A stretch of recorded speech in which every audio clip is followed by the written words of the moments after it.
My favourite Lannister Stein broke. It has been a loyal and reliable vessel for all my warm drinks since my last YouTube video, which I only uploaded about, a year and a half ago, and I can only afford to buy a new Stein with the sort of ad revenue generated by a controversial video.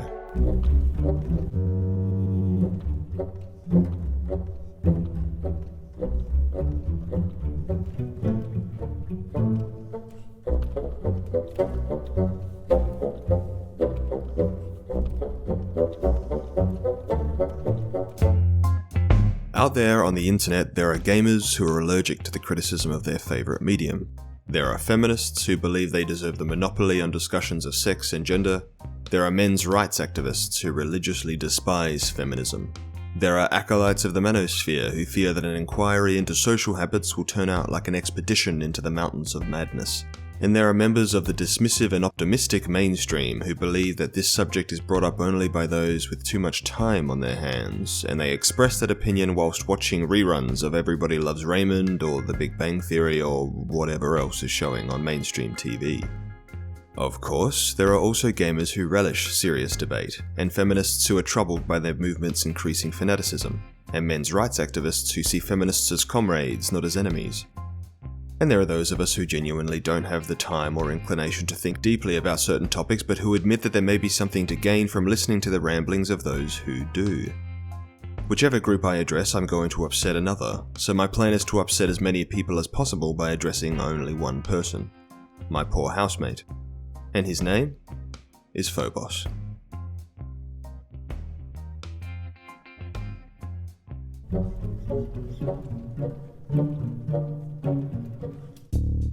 The difference between a game you play in real life versus a video game is that the latter relies on context. A real life game doesn't need to pretend to be anything other than itself. For instance, basketball exists on its own terms.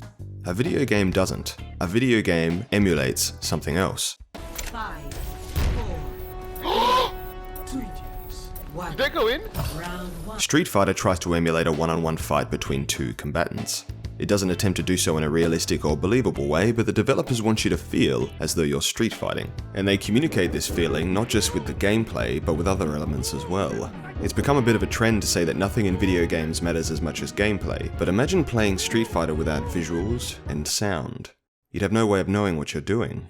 In a shmup, you play with the same controller that you would in a fighting game, but the developers use gameplay, visuals, and sound to communicate an entirely different experience.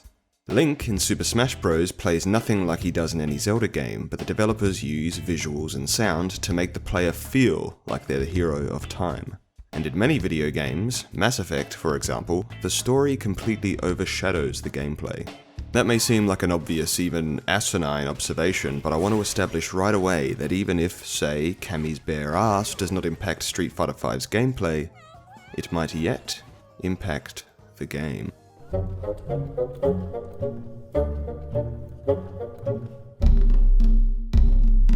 Imagine teaching a newbie how to play Street Fighter V on a fight stick. If they're playing as Ryu and they want him to throw a fireball, you'd explain how, like this. Shift the stick down, then forward, then up, and proceed to press any one of the 3 punch buttons. If they execute the inputs with appropriate timing, Ryu will respond by throwing a fireball. Now compare that to the language used with an experienced Street Fighter player. You'd just say, Throw a fireball! The difference is that the first instruction addresses the player as if they are the player, whereas the second addresses the player as if they are Ryu. Professional commentators don't describe the actions of the players, they describe the actions of the characters on screen. Oh, I got some overhead. This may seem like another obvious observation, but I'm building up to something. When an experienced player plays Ryu, the player's brain and the brains of the spectators sort of just merge the two together. The player and the character become one. He just walks up. Oh my god! Oh my god! Alright, that was the riskiest thing. Oh my god!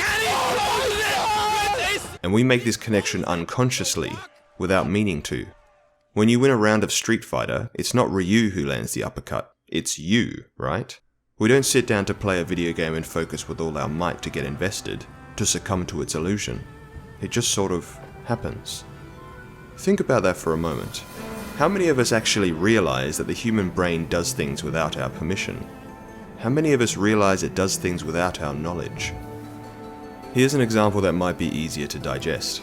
I want you to look at this word without reading it.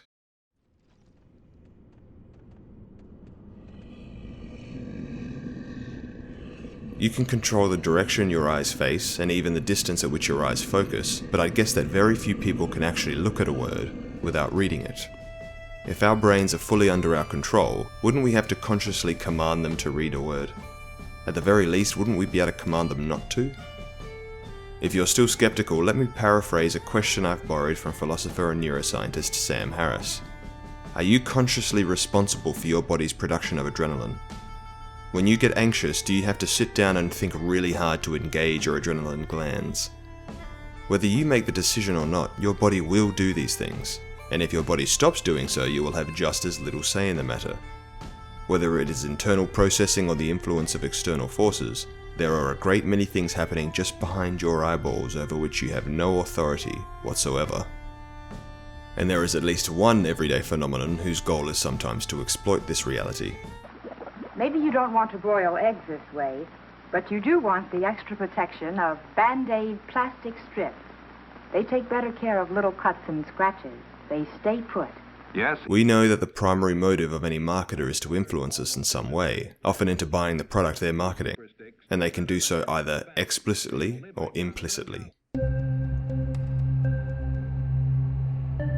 Human cognition, emotion, and behavior is controlled by two systems.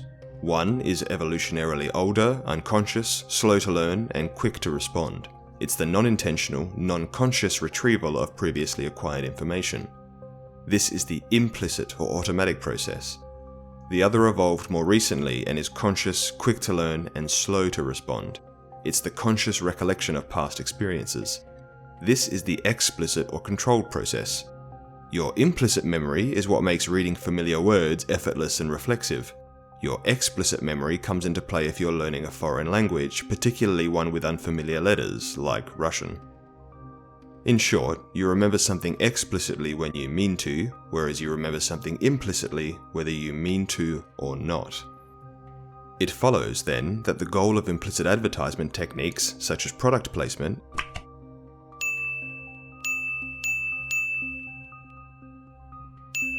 is to subvert the conscious mind by appealing to the unconscious mind. Implicit advertisement targets a part of the brain that can't reject the message. And if it sounds sinister, that's because it kind of is. Most of us, I think, are wary and distrustful of advertisement already, so it is a curious glitch of human logic that even those who acknowledge advertisement's influential properties will passionately reject the notion that, say, Cammy's bare ass in Street Fighter V might have an influence of its own, and I'll spend much of the rest of this video unpacking that statement. I know you're already forming counter-arguments. You want to tell me that Zangief's red bulge is just as influential as Cammy's white cheeks. And maybe it is. But I'll discuss Zangief's penis when the subject emerges.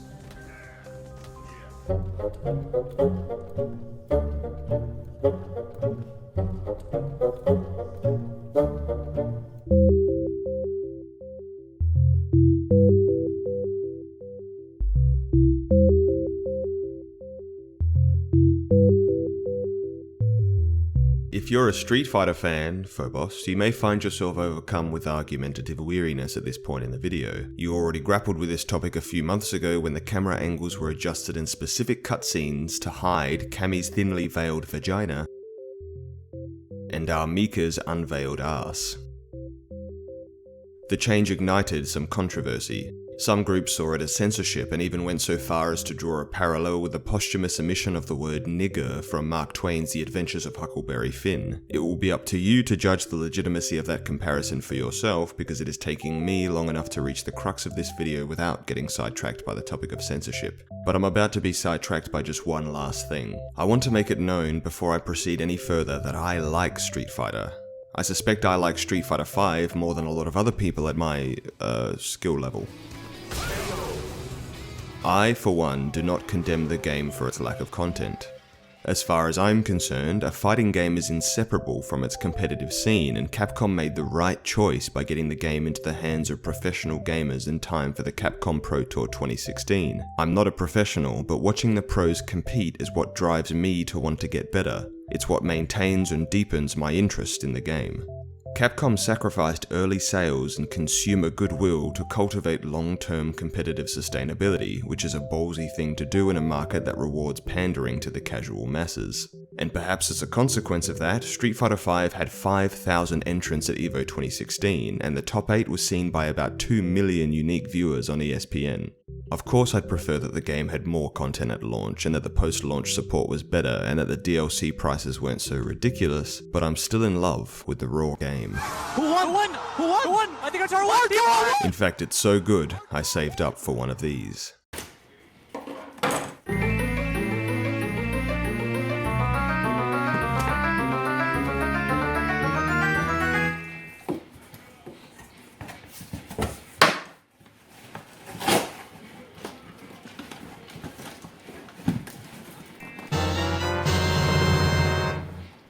But some of the developers' other design decisions are more difficult for me to ignore because they'd still be present even if the game had twice as much production time. Street Fighter V is by no means the worst offender, She kicks eye.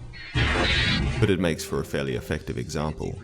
It was a topical example too when I began writing this video, around the time of the game's release, a few months ago.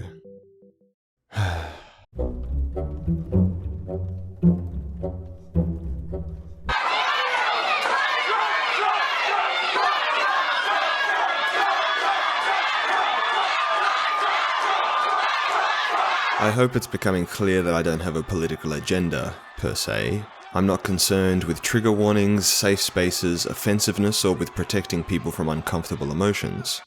Rather, I'm concerned with the measurable effects that Cammy's bare ass can have on the brain, and also the impact that Cammy's bare ass can have on a game's integrity and worth. And I want to start with the latter. I have an experiment for you. Try examining the members of Street Fighter V's cast and see what you can determine about each one based on their appearance. I'll do so myself now, and I promise I will endeavour to do so honestly, without compromising the experiment to fit my argument. I'll begin, of course, with Ryu. His red headband, his knotted belt, his gloves and his karate gi, or martial arts uniform, tell us he's probably a martial artist. The sleeves of his tunic have been torn off, which could mean he's a little vain, but the hems of his pants are torn as well, and his outfit appears unwashed, which tells us he's homeless or maybe nomadic. His facial expression is one of serious, determined, perhaps even grim resignation. He's very, very well muscled, which fits with what we've deduced from his outfit. He is a fighter, and it makes sense for a fighter to be muscular. Most everything about his visual design seems devoted to the idea of the wandering karate master, travelling the world to hone his craft. There are some other interpretations we could make. Perhaps he's just an insane homeless guy who dumpster dives at costume shops, but the wandering kung fu master appears to me to be the most accurate interpretation, and the one intended by his creators. Ryu may seem like a fairly bland character on the surface, but his visual design and conceptual design fit together so effortlessly that I find it hard to dislike him. Ken, much like Ryu, is obviously into martial arts. He wears a similar knotted belt and karate gi. His gi hangs from his waist, however, revealing a sort of polyester spandex training shirt, such as that you might see worn by a fitness instructor. His hairstyle is flashier, dare I say more stylish, than Ryu's, and his facial expression is more cocky and more playful. His entire outfit looks a lot cleaner, and that, coupled with the training shirt, seems to suggest that Ken develops his own skills through more conventional means. You could envisage Ken working out at the gym, for instance. He's possibly more casual than Ryu as well, judging by the way his gi hangs nonchalantly from his waist. Chun-Li wears a cheongsam, which is a dress that was fashionable in China in the early 20th century. Even if you didn't know that, you can probably recognize the dress as Oriental in style. It has been modified to grant Chun-Li greater freedom of movement, and to grant spectators the freedom to glimpse her underwear. But yes, you could argue that this makes sense within the context of a fighting game, because Chun-Li fights mainly with her feet. This is supported by the famous musculature of her thighs. Of course, whereas Ken and Ryu look like fighters, Chun-Li only looks that way from her waist to her knees. Otherwise, the makeup, the dress, the oxbun hairstyle, and the pretty, vacant expression combine to make Chun-Li look like a sexy waitress at a Chinese-themed restaurant. You cannot glean from her visual design that she is a police officer, or that she has a kind and compassionate personality balanced with a strict sense of justice. She looks almost like a doll, and within that vessel could be programmed any personality you like, because each would be just as unsupported by her visual design. It would be intellectually dishonest of me not to mention the brocades and ribbons adorning her oxbuns. According to the Street Fighter wiki, these are coloured white to express Chun-Li's mourning for her dead father. At last, her visual design reveals something of who she is, someone who is devoted to the memory of her dad. And this means about a quarter of Chun-Li's visual design is dedicated to who and what she is, and the rest is devoted to which public toilet she can use. I will interject here to cool any objections you might have, Phobos. You're right. There are some other characters whose visual design does not say too much about the person beneath it. Rashid's, for example. But what concerns me in particular is when the importance of a fighter's identity is eclipsed by the importance of that fighter's physical attractiveness. And besides, Rashid's whirlwind pose says something about his fighting style, and his confident expression conveys far more about him than, say, Cammy's conveys about her. Speaking of Cammy, she wears a green painted-on thong leotard. Around her shoulders and her waist is a sort of black buckle thing, which if I didn't know any better I'd think was just there to frame her breasts. She has red fighting gauntlets, a beret, and I'm delighted to say some fairly impressive biceps. Finally, her facial expression is a sort of pout, almost resembling the duck face you'll find in a lot of Instagram selfies. Now, be honest. If you didn't know who Cammy was or where she came from, you'd think she was a stripper or a porn star. And that wouldn't be so bad if she was a stripper or a porn star, I guess, but she's not. She's a British agent and an assassin. She is also burdened with the knowledge that she was once the brainwashed soldier of an evil tyrant. Worse than that, she owes her very existence to that same tyrant, since it was from his DNA that she was cloned. She can be rude, dismissive and condescending, but is generally friendly and respectful to those she holds in high regard. Precisely nothing about her appearance conveys any of this, unless we very generously accept that her beret is a vaguely militaristic symbol, in which case we find ourselves with 1/16 of Cammy's appearance allocated to her identity, or 2/16 if you count the biceps. This is somewhat less than Ryu's 16/16. You might argue that Cammy's outfit is designed specifically to grant her free use of her legs, but we do not often see the same logic applied to fellow British agent James Bond or to fellow assassin Agent 47. The only other memory I have of someone wearing a thong leotard is Borat, and I don't think he would make a very effective agent or assassin. You might also argue that Cammy's outfit is simply the unfortunate relic of a bygone age, but Ken's design was altered for the latest entry in the series to make him look less like a clone of Ryu. There's no reason why Cammy's costume can't be updated either to make her look less like an adolescent fantasy. And besides, that argument doesn't explain her story costume. The top half of her is apparently employed by the British military, but what the bottom half of her does while the top half is working, I have no idea.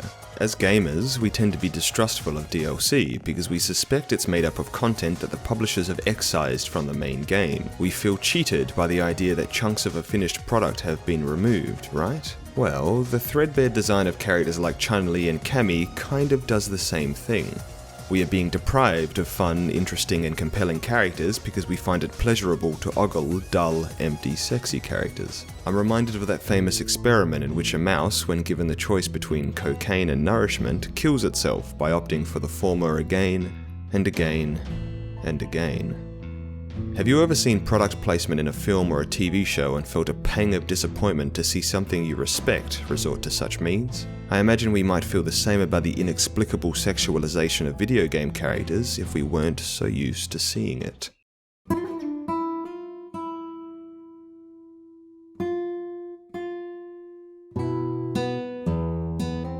But it's not sexiness itself that's the problem, it's when the sexiness is perfunctory. A sexy character would actually be interesting if the sexiness interacted with that character's identity. We see this in the design of Vega. He has a white, frilled shirt left open to reveal a sculpted chest and a tattoo. He has figure-hugging pants and long, luscious blonde hair. He's designed to look attractive.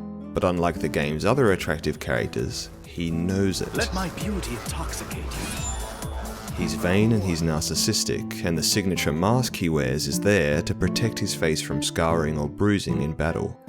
This sort of quirk is something we just don't get from Chun-Li or Cammy or Rainbow Mika or Laura. Perhaps those characters are who they are for themselves, but they look how they look for the gamer's arousal.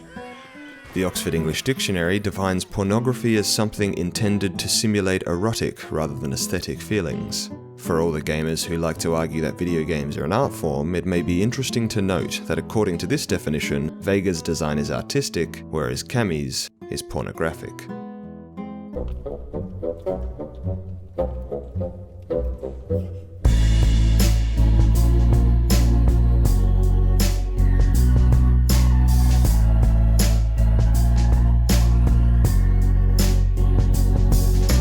Some of us are very protective of fan service.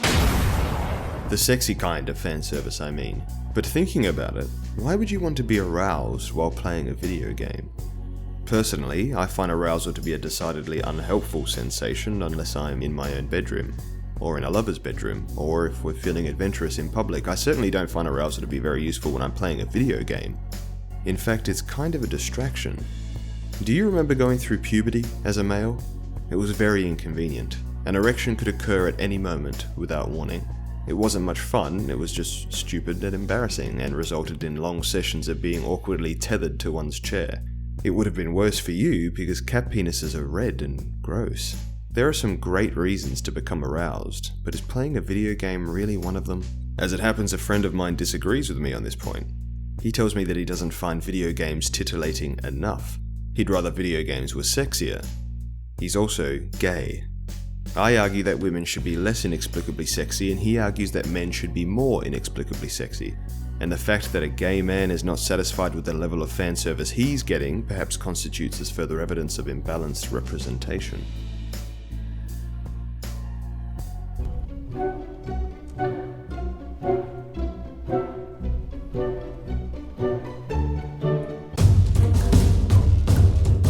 I'd like to talk briefly about social justice warriors before I go on, because no doubt I've been labelled as one already. What is a social justice warrior? Assuming it's not just a term used by someone to dismiss an argument they don't actually know how to refute, it is, by my lights, a person who cares less for the issues they champion and more for the satisfaction they gain from championing those issues. A social justice warrior goes looking for an argument and derives sustenance from their own sense of self-righteousness. They wilt at their keyboards, hitting F5 over and over again until something vaguely objectionable appears on their Twitter feed, and then they flourish.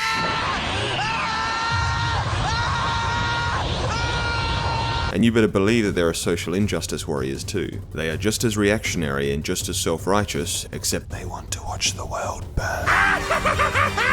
Of course, if you actually use the term social justice warrior in an argument, it says far more about you than it does about the person you're accusing. But what is the name for someone who cares deeply for the issues they champion? Someone who would champion those issues anonymously if they thought it might incite positive change. There have to be sincere thinkers who believe that some of the ideas we have about sex and gender are less than ideal, and the fact that the internet doesn't have a name for these people indicates how little we seem to value reasoned argumentation. Of course, some of us might prefer to believe that honest and honourable protesters don't exist, but I dare say it's a little naive to assume that someone is dishonest simply for subscribing to a certain point of view. But people make that assumption regardless, and the protesters are miscategorised as social justice warriors, most often by those who believe that sexism either doesn't exist, or that if it does, it's harmless. But imagine for a moment that sexism is harmless like asbestos is harmless. Asbestos really never seemed dangerous. It's actually a very versatile mineral, and it doesn't appear harmful at all. If I were given some asbestos right now without any context, I wouldn't know that exposure to it causes cancer. But just because I think something's harmless, doesn't mean it is.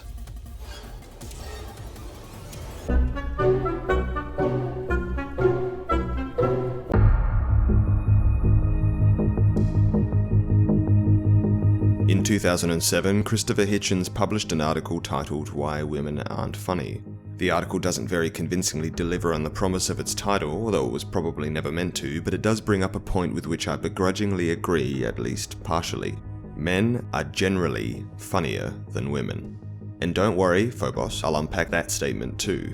I recently attended a session of open mic stand-up comedy. There were about 20 performers, 18 of which were male and 2 of which were female. Nearly all of these comedians were inexperienced, and in a way you might recognize if you've been to one of these events, most audience members seemed to share the nervousness of the performers. The audience was quick to laugh at any joke, no matter how wretched, and there was a palpable desperation in the atmosphere, a desperation for the next amateur to be funny so that no one had to suffer through the frightfully awkward experience of seeing a comedian bomb. That desperation only thickened as the first female comedian stepped up to the mic. I found myself silently cheering for her in the way someone might for the underdog at a boxing match. But this is just what I'm thinking. Now imagine what she is thinking. Imagine being a female comedian. You have all the usual nerves anyone might while speaking in public, and while performing material you have written yourself, and while doing comedy, a medium in which the audience's opinion of you is terrifyingly transparent. But on top of all that, you also have the creeping feeling that the audience thinks you're going to be less funny because of your sex. And then you have the even creepinger feeling that they might be right. It can take a great deal of confidence to deliver a joke, so wouldn't the assumption that women aren't funny cripple someone's act? A study from the 1980s managed to demonstrate how one individual's beliefs about the sex of a target individual and the corresponding stereotypes can actually channel the interaction such that the target engages in behavior that confirms the former's stereotyped beliefs about the target. That's a social psychologist's way of explaining that if we think women aren't funny, they might find it more difficult to be funny, so we'll be affirmed in our belief that women aren't funny, so they'll continue to find it difficult to be funny. It's what someone who talks a lot about this stuff might call self-perpetuation. It's something that makes itself true. Self-perpetuating beliefs afflict men as well, and there's reason to believe they affect all of us in much subtler ways than the example I've given above. Have you ever believed that men are less emotionally capable than women? What if it's only true because we all think it is? You might assume it's natural for men to be non-empathic or to be baffled by another person's emotions, but apparently, as long as they're incentivized to be so, men can be just as empathic as women. These self-perpetuating beliefs are at least partly fueled by something called stereotype threat, defined as the real-time threat of being judged and treated poorly in settings where a negative stereotype about one's group applies. In other words, if you fit a stereotype, and all of us fit several, then you can sometimes find yourself at that stereotype's mercy. It may sound like sorcery, but dozens of social threat experiments have found that, in academia for instance, negatively stereotyped participants perform worse in tests than non-stereotyped groups when both are under stereotype threat. Some people may take this as evidence that certain people are just worse at certain things, e.g. that women are naturally not born with the means to excel at mathematics. However, when the researchers removed the stimuli they used to provoke stereotype threat, the stereotyped groups actually outperformed non-stereotyped peers who had the same ability. In other words, if a person believes even unconsciously that they are bad at something, they can underperform. But if you can make them forget their social context, they gain the potential to outperform their peers. Earlier, I brought up implicit advertising and the idea that marketers influence brand awareness by appealing to the implicit memory system. Well, that same system is kind of why quote-unquote harmless sexism is perhaps not quite so harmless. Stereotype threat effects have been seen in women who record their sex at the beginning of a quantitative test, are in the minority as they take the test, have just watched women acting in airheaded ways in commercials, or have instructors or peers who hold, consciously or otherwise, sexist attitudes. Indeed, subtle triggers for stereotype threat seem to be more harmful than blatant clues. In psychology, priming is the induction of an unconscious form of memory through an encounter with a particular stimulus which acts to influence the performance of an apparently unrelated task. In other words, a person is primed whenever anything provokes a response from their implicit or automatic system. In the above examples, women have been primed with their sex and have performed worse as a result. A female gamer may well be primed every time she sees a character selection screen. Likewise, she'll be primed at a video game tournament where she is almost certain to be in the minority. At the very least, this will make it more difficult for her to compete at the level of her adversaries, and it's not unreasonable to believe that it might influence the way she interacts with other people at the event. It may even affect how she sees herself. As I said earlier, implicit advertising is a fairly sinister technique, and that's mostly because it's meant to trick, mislead, and manipulate, and is motivated by corporate greed. I would argue that the sexualization of women is not motivated by maliciousness, at least not necessarily. Therefore, it's not so much sinister as it is sad and unfortunate. I doubt very much that somebody somewhere is trying to mastermind the quote-unquote oppression of women and of minority groups. It's far more likely that a lot of game developers just really like boobs. They create passionately, without restraint and without awareness or concern for the influential power of their creations, and this is a tricky problem to navigate. If someone were to hit a big reset button and triggered a great crisis of amnesia across the entire human race, there's a good chance that women would turn out to be just as funny as men. Alas, we don't have a big reset button, but we do have a more practical way to combat stereotype threat, and that is to seek out a role model. By the power of Grayskull!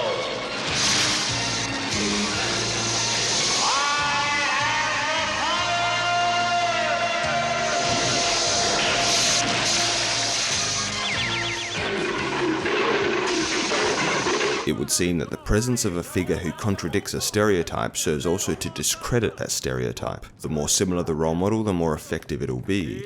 My understanding is that an Asian woman who wants to excel at writing toilet humor will find an Asian woman who writes toilet humor very well. I am gonna shit right now! More effective as a role model than, say, a white woman with a talent for impersonation. For some people, it's very easy to find a good role model, or several good role models. For others, it can prove impossible. Fortunately, it would seem that symbolic role models work just as well as real ones. It makes sense that people would feel more confident of themselves if they were exposed to characters that resemble them, physically or otherwise. Does that mean that novelists, filmmakers, and game developers can compensate for the real world's lack of variety? Maybe.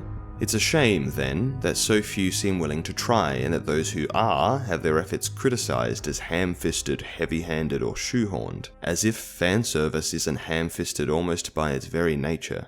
I haven't yet had the opportunity to play Baldur's Gate Siege of Dragonspear, but I can't imagine that the transgender character who is the target of so much criticism is any more ham-fisted than this. Or this. How goes it, Cindy? Hey there, good to see y'all. Any luck with the car? Don't need luck when you got skill. Or this.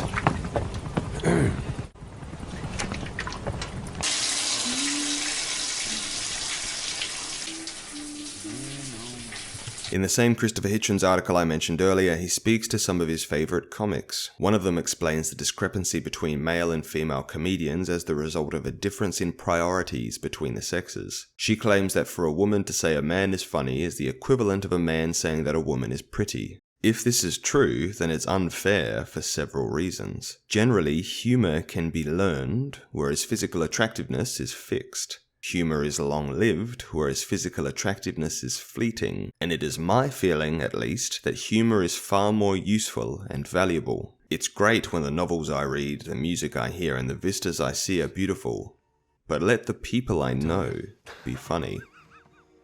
Then again, where on earth would anyone get the idea that it's important for women to be attractive?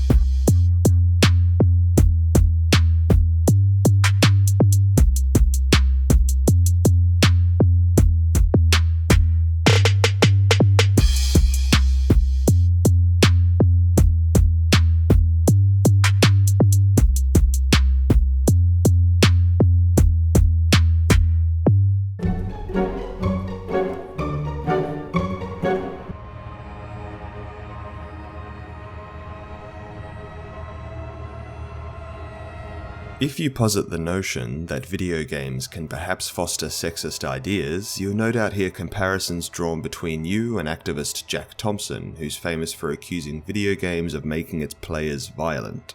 Since there is still no evidence that video games directly encourage violence, the comparison is intended as a sort of checkmate against anyone who believes that video games can encourage, well, anything else.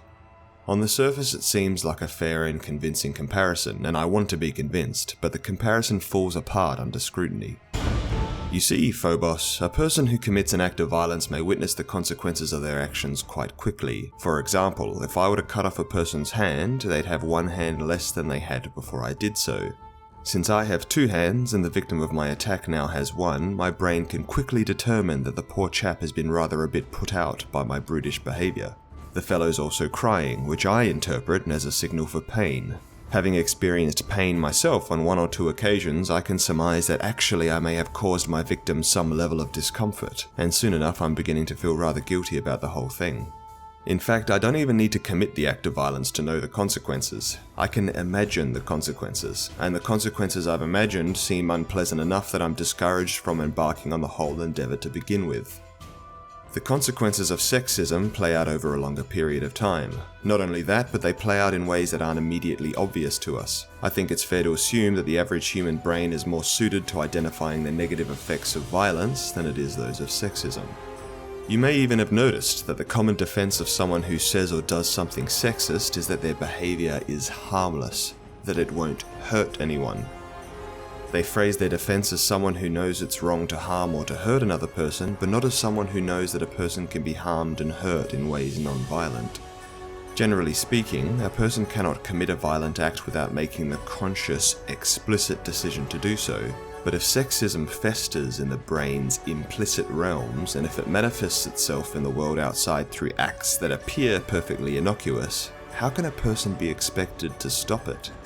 Sexism is much more like manslaughter than it is like murder. No one's really sexist because they mean to be. Generally, sexism happens without the perpetrator meaning any harm. It's simply much easier to avoid making explicit choices than it is to monitor one's implicit system.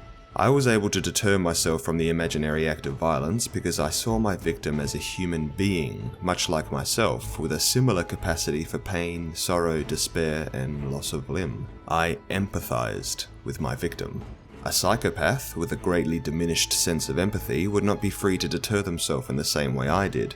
And to avoid breaking Godwin's law, I'll just say I've heard it theorized that the Nazis were only able to commit their atrocities because they were convinced that the Jewish people were something less than human. And following on from that notion, a recent study has found that playing violent and sexist video games decreased empathy for female violence victims in boys who strongly identified with the violent game character. The study was made with 154 participants, which, according to the 1 divided by the square root of the sample size approach, means the margin for error is only about 8%.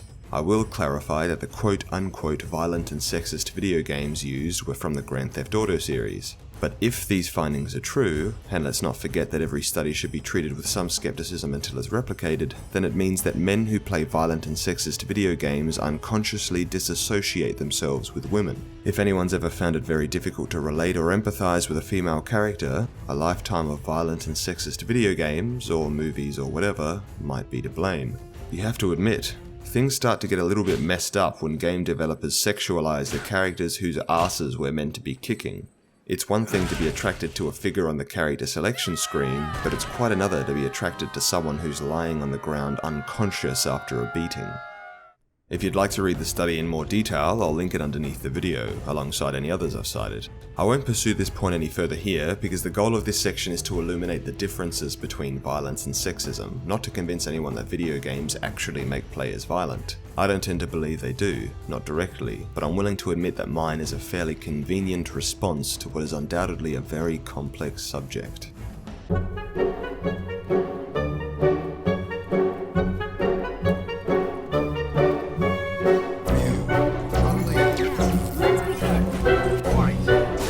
The quest for gender impartiality shouldn't be a battle of the sexes, but somehow it always ends up that way.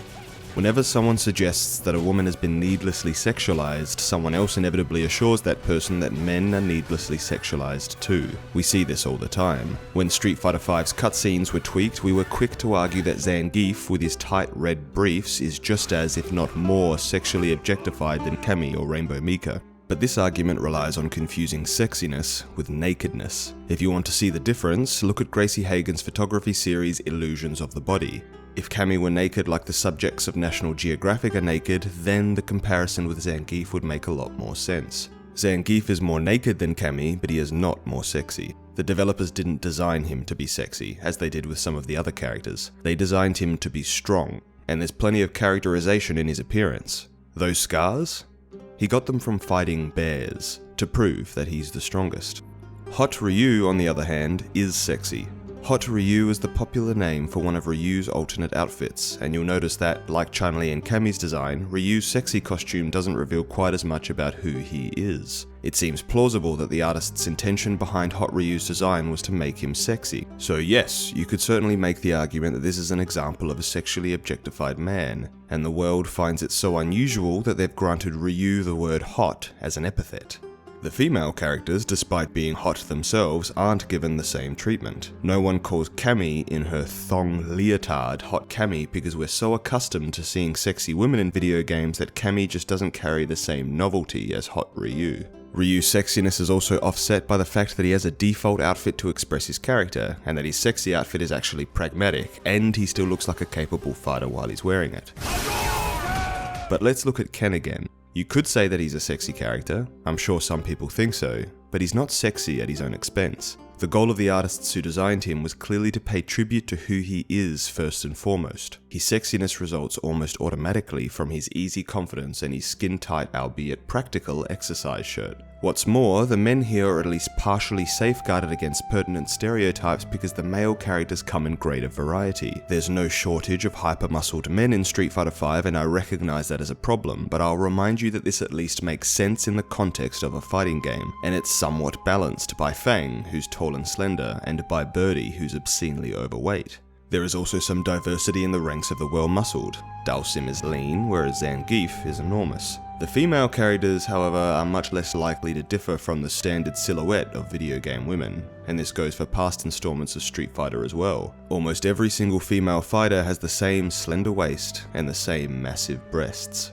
It may be that you could construct a montage like the one you saw earlier, except with muscular men instead of sexy women.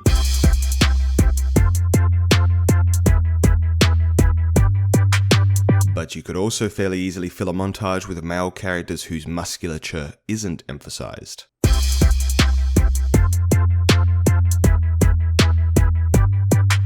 Whereas finding a sufficient number of female characters whose sexuality isn't emphasized would be a far more difficult undertaking. But that's kind of beside the point. I've fallen into the trap I mentioned at the beginning of this segment. I don't think it's helpful to turn the disparate representations of men and women into a competition, because all we have at the end of that competition is two losers. The main problem is that the representations are disparate. I'm of the opinion that the prioritization of physical attractiveness has lousy consequences no matter which group it applies to, especially because I think we're too obsessed with sex already. But because of the nature of pattern recognition and stereotype threat, those consequences are much more potent when one group, no matter which group it is more sexualized than another. It's true that there are stereotypes that affect men and not women. As YouTuber Karen Strawn explains better than I can, men have long been subject to a phenomenon known as male disposability. A man is generally perceived as stronger, more agentic, and more self-capable than a woman, and thus he is far more likely to be sacrificed or left to die than a woman is. Remember Titanic? Hadn't we better get the women and children into the motor? Women and children first. Will you give us a chance to live, you limey bastard? I'll shoot any man who tries to get past me, get back! Women and children only!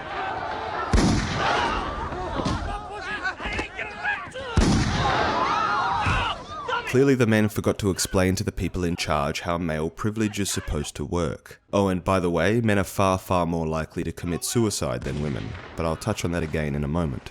Strawn would probably drink herself to death if she heard someone infer that male disposability is the result of stereotype threat. No doubt male disposability is an evolutionary tactic because women are more valuable when it comes to reproduction. But this evolutionary tactic has become redundant. It has no place in the modern world. The human population is more than fine, and we have plenty of other useless or harmful impulses that we smother with intelligent and objective thought. So why do we continue to support male disposability by idolizing male protectiveness, by glorifying male sacrifice, and by romanticizing the damsel in distress? In these scenarios, women win at the expense of men, or do they? As a consequence of male disposability, women are typically perceived as helpless, incapable, and never to be taken seriously. She may live a long life, but one in which she is always overshadowed by male heroism. Feminist Anita Sarkeesian and anti-feminist Karen Strawn stand at opposite ends of the debate, and yet their contradictory agendas might both be furthered by the eradication of the damsel in distress trope. Because the thing about sexism is, it actually fucks everyone. It folds back in on itself and just fucks everyone. It's a series of short-term victories that results in long-term losses. Earlier I mentioned the greater likelihood of male suicide. It's been theorized that the reinforcement of traditional gender roles is partly the cause, because men are expected to be strong and independent and are thus disincentivized to find help for suicidal thoughts and depression. It may even be a response to financial responsibility, which is another stereotypically male burden. But how can the prioritization of female attractiveness affect straight men, you ask, Phobos? Here are some mundane, first-world examples. Have you ever gotten along really well with a girl, but been too reluctant to date her because she is not physically attractive enough to meet your expectations? You might say that's just sexual selection at work. Fine, forget your expectations then, what about the expectations of your friends and family? Have you ever felt that an unattractive girlfriend might reflect badly on you? That it might imply you can't get a more attractive girlfriend? Have you ever been forced to wait for hours as your partner makes herself perfect before she leaves the house, even if it's to do something ordinary like visit the supermarket? Have you ever had to comfort your partner as she's torn apart by insecurities? Have you ever had an otherwise spectacular, transcendental, life-affirming relationship torn apart by those insecurities? Sexism fucks everyone. Do you have a driver's license? Remember when you first began driving how much you had to concentrate? That's because you were using your explicit memory to remember all the individual functions that come together in the operation of an automobile. After a few months, it becomes far easier. Now you can drive without having to concentrate at all. That's because your implicit memory has taken over, and you're not even aware that you're remembering anything. Well, what worries me is that it's not unreasonable to think that we've been using implicit memory for most of our lives to remember how to be sexist, and of course that goes both ways. It probably had its uses on the prehistoric plains of Africa, but you may have noticed that our culture has developed a little beyond that point now. Some of it has, anyway.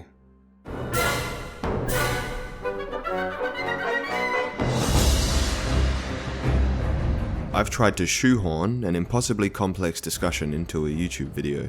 I hope to one day put together a follow-up video in which I address any questions, contentions, or death threats left in the comment section.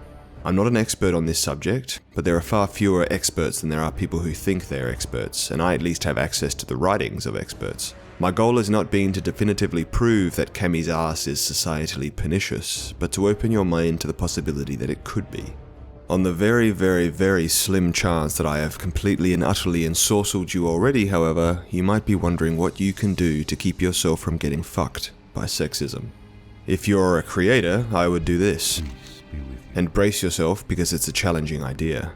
Design your character. Assign it a personality, a history, a quirk, a basic style, and whatever else you think it needs.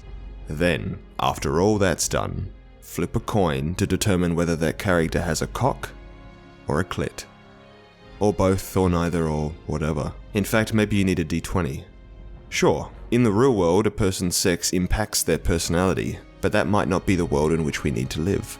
It's frustrating to hear otherwise intelligent people, like Dave Rubin for instance, call for us to embrace the differences between the sexes without formally acknowledging the possibility that embracing those differences helps to sustain them. My hope is that by pretending that sex does not a person make, we'll be left with a better idea of our natural, inevitable differences, and then perhaps we'll be closer to knowing which differences we have to live with and which we don't. You may think that shutting off the parts of a character that signify its gender could narrow the potential scope of that character, and you would be right, which is why I'm not suggesting we shut those parts off. I'm suggesting we open them to everyone. For the rest of us, I think it's perhaps most important to remain aware. Anyone with a good understanding of the human brain will scoff as I continue to villainize the implicit system, but I wonder if more explicit awareness might help to prevent less desirable ideas from settling down in the brain's unconscious depths. Remember when I compared sexism to manslaughter? A good way to prevent manslaughter is to act with a bit more caution. So my advice is to take note of moments when men and women are treated differently and to ask yourself why. Are they being treated differently with good reason? If a man is given a cup or a box to wear to protect his crotch and a woman isn't, it makes sense. It's painful enough watching someone get hit in the balls, or hearing a sentence about watching someone get hit in the balls, never mind actually getting hit in the balls. However, if a man is given comfortable leather shoes and a woman is given high heels, ask yourself how that bizarre custom got started. Likewise, if a man is expected to give up his seat on a bus for a woman, ask yourself why. If the woman is wearing high heels or she has no legs, it makes perfect sense to offer her a seat. If she has flat feet, both legs and a vagina, however, it makes no sense. Secondly, spread the awareness. But let me clarify, don't preach what you don't know, just casually question any social customs that seem absurd to you. There's a time and a place, however. You'll have to pick your battles, and some people will insist on turning discussions of this nature into battles. You'll also inevitably be called a social justice warrior, but even if you're named as such, you don't need to act like one. You don't necessarily need to rebel against these absurd social customs either. I certainly don't have the guts to rebel against most of them, although definitely try the thong leotard. But it pays to be aware. To do that, you'll have to do a lot more thinking, and that may not appeal to everyone. In fact, I rather suspect that some self-proclaimed progressives subscribe to certain ideological movements so they have license to groupthink. They get to feel like they're doing the world some good without actually having to think for themselves while doing it. But we don't want to be like that, do we, Phobos? Personally, I find that a life spent not thinking is like a car ride spent sleeping. I find it truly terrifying to think I might one day wake up having arrived at my grave only to realize that I completely missed the journey. The truth is, we still don't know to what degree a person's personality is determined by their biology and to what degree it's shaped by their experiences. I'm not sure we'll ever know precisely. But as long as there is the reasonable, logical, demonstrable chance that media, including video games, might influence our thought patterns, then I truly believe that it is everyone's responsibility to tread softly. And I'm not suggesting we forcefully silence those who don't, really I'm not. But we'll naturally find what they have to say about the world less stimulating anyway. And likewise, I have no desire to silence those who tread a different path, or the same one in a different direction. A word's meaning is more important to me than its volume, and I'd rather use my words to contest or invalidate what another person is saying than keep them from saying it. Tomorrow, a study may be published that proves beyond a shadow of a doubt that the underrepresentation or skewed representation of certain groups have no effect on us whatsoever. If that happens, I will look back and feel a little silly about my days of quote-unquote social justice. But until we have that proof, it is in our best interest to tread softly, because we tread on each other's dreams. And our own.